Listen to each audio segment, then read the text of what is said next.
हे guys, one piece chapter 1129 आज आ चुका है और ये चैप्टर बहुत ज़्यादा क्रेजी होने वाला है। इस चैप्टर में अपने फेक सन गॉड की आइडेंटिटी रिवील हो जाएगी और साथ में लूफी की नई एबिलिटी को हम देखेंगे और नामी के स्किल्स को भी इम्प्रूव होते हुए देखेंगे। और यहाँ पर नामी है जो अपने फेक सन गॉड को डिफीट करेगी।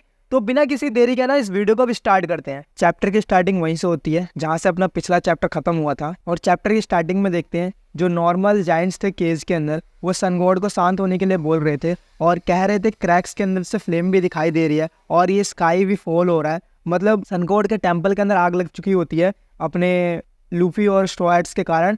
तो उन्हीं को देख के जो जायंट्स थे वो घबरा चुके होते हैं और सन गॉड को कह रहे होते हैं क्या ये वर्ल्ड एंड होने वाला है। इसके बाद सन गॉड बोलता है मैं तुम लिविंग डॉल्स को नहीं छोड़ूंगा, तुमने मेरे टेम्पल को डिस्ट्रॉय कर दिया और साथ में मेरे पेट मतलब मेरे सर्वेंट्स को भी है ना बहुत बुरी तरह मारा है, इसलिए मैं तुम्हें नहीं छोड़ूंगा। और ये जो लिविंग डॉल है वो स्ट्रॉयड्स को कंसीडर कर रहा होता है अपना सन गॉड।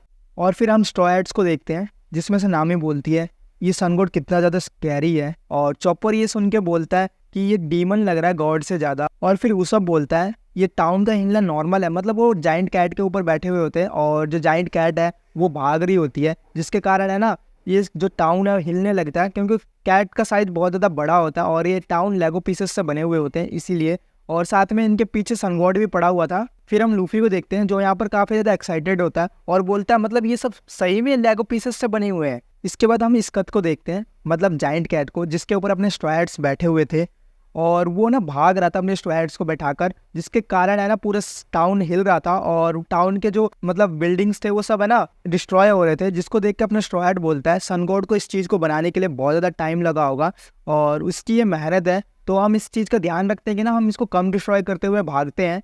और ये चीज़ सुन के ना काफ़ी अच्छा भी लगता है, मतलब लूफी का जो हार्ट है मतलब सोचने का तरीका और वो कितना ज़्यादा अंदर से अच्छा है ये दिखाई देता है यहाँ पर। सन गॉड उसको पकड़ना चाहता है, फिर भी वो अगला बंदा ना सन गॉड के केज के बारे में सोच रहा है जिसमें वो खुद फंसा हुआ है कि वो डिस्ट्रॉय ना हो। फिर हम सन गॉड को देखते हैं जो इस्कत को रुकने के लिए बोल रहा होता है और उससे पूछता है कि तुम इनकी हेल्प क्यों कर रहे हो, लेकिन इस्कत भागे जा रहा था, मतलब वो जाइंट कैट भागे जा रहा था, वो रुक नहीं रहा था। और फिर हम ऊसब को देखते हैं, वो बोलता है इस जाइंट कैट के बदौलत हम इस वर्ल्ड के एंड तक पहुंच जाएंगे जल्दी से जल्दी, मतलब इस केज के एंड तक। और यहाँ पे लूफी को पता ही नहीं होता कि वो जा कहाँ रहा है। और फिर हम जोरो, सांजी और चॉपर को देखते हैं जो बोलते हैं ये प्लेस दिखने में कितना बड़ा है लेकिन ये बस एक जाइंट का रूम है, मतलब वो जो प्लेस है वो बस एक जाइंट का रूम था जिसको उसने केज के रूप में बना दिया था। फिर सांजी बोलता है मैं जिस तरफ देख रहा हूँ वो जगह खत्म ही नहीं हो रही, ये बिल्कुल एंडलेस जैसे लगता है जिसका कोई एंड ना हो। और इसके बाद हम नामी को देखते हैं और नामी बोलती है हमें बस आगे बढ़ते रहना होगा, हम बस पहुंचने ही वाले हैं। और यहाँ पर हम नामी को देखते हैं जिसको पिछले चैप्टर में एक मैप मिला था या फिर ब्लूप्रिंट कह सकते हो इस केज का,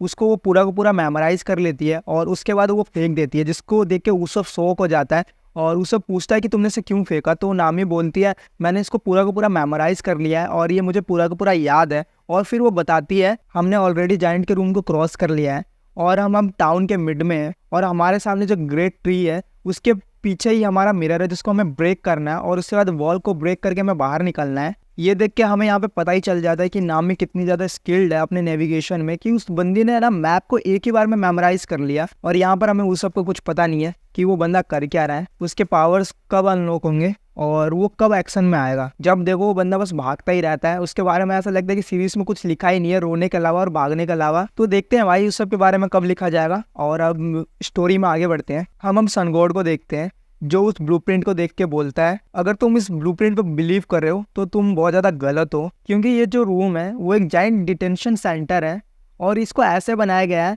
जहाँ से जाइंट भाग ना सके। और अगर तुम दूसरे साइड पहुँच भी जाओ तो मुझे नहीं लगता कि ना तुम उस वॉल को तोड़ पाओगे और यहाँ से भाग पाओगे। और इसके बाद सन गॉड एक मेटल नेट फेंक देता है स्ट्रॉयड्स को कैप्चर करने के लिए, लेकिन यहाँ पर सांजी और जोरो मिलकर बड़े ही इजीली उस नेट को तोड़ के ब्रेक करके निकल जाते हैं, जिसको देख के सन गॉड तक शॉक हो जाता है कि इसने मेटल वायर को तोड़ कैसे दिया इतनी आसानी से। इसी बीच सन गॉड की नज़र वो जो जाइंट रैबिट था मतलब ईयर गॉड उसके स्केलेटन पर जाती है, जिसको देख के वहाँ के जो नॉर्मल अपने जाइंट्स थे वो सन गॉड को बोलते हैं हम इस केओस के बीच में आपको बताना ही भूल गए कि जो जाइंट ईयर गॉड है अपने उसको किसी ने जला दिया है। और इस चीज़ को देख के वो बहुत ज़्यादा गुस्सा हो जाता है और वो बोलता है मैंने इनको बहुत ज़्यादा अंडर एस्टिमेट कर दिया। अब यहाँ पर सन गॉड जो बोलने वाला है उसको सुन के भाई लिटरली गूज़बम्स आने वाले हैं, वो बिल्कुल एक साइकोपैथ की तरह बात करने लगेगा यहाँ पर।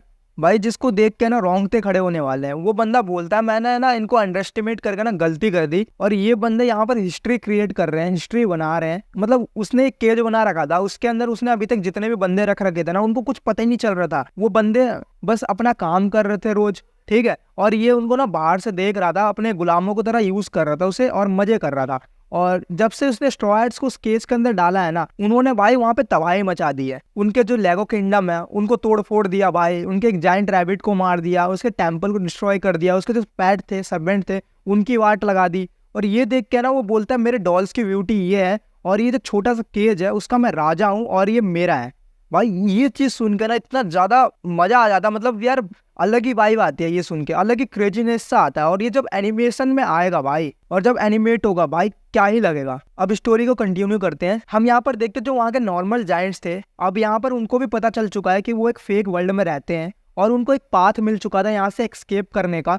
तो वो है ना बोलते हैं हमारे पास बस एक ही चांस है यहाँ से बाहर निकलने के लिए, तो सबको बता दो और तब तक दौड़ो जब तक हम यहाँ से बाहर ना निकल जाए। और यहाँ पर हम दोबारा से सनगोड को देखते हैं, जो उसी क्रीपी लुक में और साइकोपैथ के जैसा बात कर रहा होता है। भाई उसको देखकर ना एक डिफरेंट ही वाइब आ रही होती है। वो बंदा बोलता है कि यहाँ पर एक लाइव ड्रामा जैसा सिचुएशन क्रिएट हो गया है जो मैं चला रहा हूँ, और हिजुरुद्दीन तुम्हें जानता है पर मैं तुम्हें नहीं जानता। अब मैं देखना चाहता हूँ कि ना तुम आगे क्या करते हो। मतलब उसे मजा आ रहा होता है, जो अभी सिचुएशन जो क्रिएट हुई होती है ना उस केज के अंदर, उसको देखकर ना अपने सनगोड को, जो फेक सनगोड है, उसको मजा आ रहा होता है भाई। और यहाँ पर हम अपने स्ट्रॉयड्स को देखते हैं जो उस मिरर के पास पहुंच चुके थे, और अपना जो उसप है वो उस मिरर के ऊपर अटैक करता है अपने ग्रीन स्टार से। लेकिन उस मिरर में ना बस क्रैक्स आती है, और वो जो उसके पीछे का वॉल था वो ब्रेक नहीं होता है। यहाँ पर हमें उसप दोबारा से भाई कमजोर दिखाया जाता है। मतलब यार उसप को पता नहीं क्या दिखाया गया है, समझ में ही नहीं आ रहा। फिर यहाँ पर लूफी बोलता है तुम छोड़ो इस वॉल को, मैं देखता हूँ। अब सनगोड पीछे से बोलता है तुम खुद मेरे पास आए,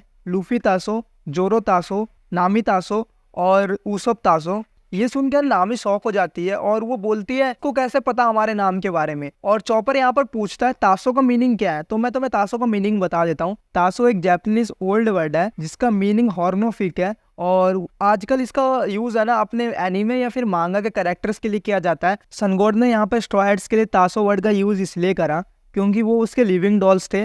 मतलब सनगोड अपने स्ट्रॉयड्स को अपना लिविंग डॉल समझ रहा था, जो अपना कैरेक्टर प्ले कर रहे थे उस केस के अंदर। और जैसे कि हमें अभी पता चला कि जो तासो वर्ड का मतलब है वो एनीमे या फिर मांगा के कैरेक्टर्स के लिए यूज किया जाता है, तो सेम यहाँ पर अपने जो स्ट्रॉयड्स है उस केस के अंदर अपने कैरेक्टर्स मतलब अपने रोल प्ले कर रहे हैं, इसलिए यहाँ पर अपना जो सनगोड है तासो वर्ड का यूज कर रहा है अपने स्ट्रॉयड्स के लिए। फिर हम नामी को देखते हैं जो उसप को बोलती है अगर यहाँ पर कोई नेचुरल डिजास्टर आए तो कोई दिक्कत तो नहीं होगी। तो उसप उससे पूछता है सुनामी और अर्थक्वेक जैसे, तो नामी उसको हाँ बोलती है। तो उसप बोलता है नहीं इसमें तो कोई दिक्कत नहीं है क्योंकि ये सब तो नॉर्मली होता रहता है। तो यहाँ पर नामी एक क्रीपी सा फेस बनाती है भाई, जिसको देख के भाई सही में हंसी आ जाएगी, और वो बोलती है इसने मुझे सही में परेशान कर रखा है। फिर हम यहाँ पर सांजी को देखते हैं जो रोते हुए नामी को बोलता है मैं तुम्हारी रेंज को समझ रहा हूँ नामी सान, और मैं भी इसे फॉरगिव नहीं कर सकता, और मैं बस यही सोच रहा हूँ कि इस बंदे ने तुम्हें कपड़े कैसे बनाए।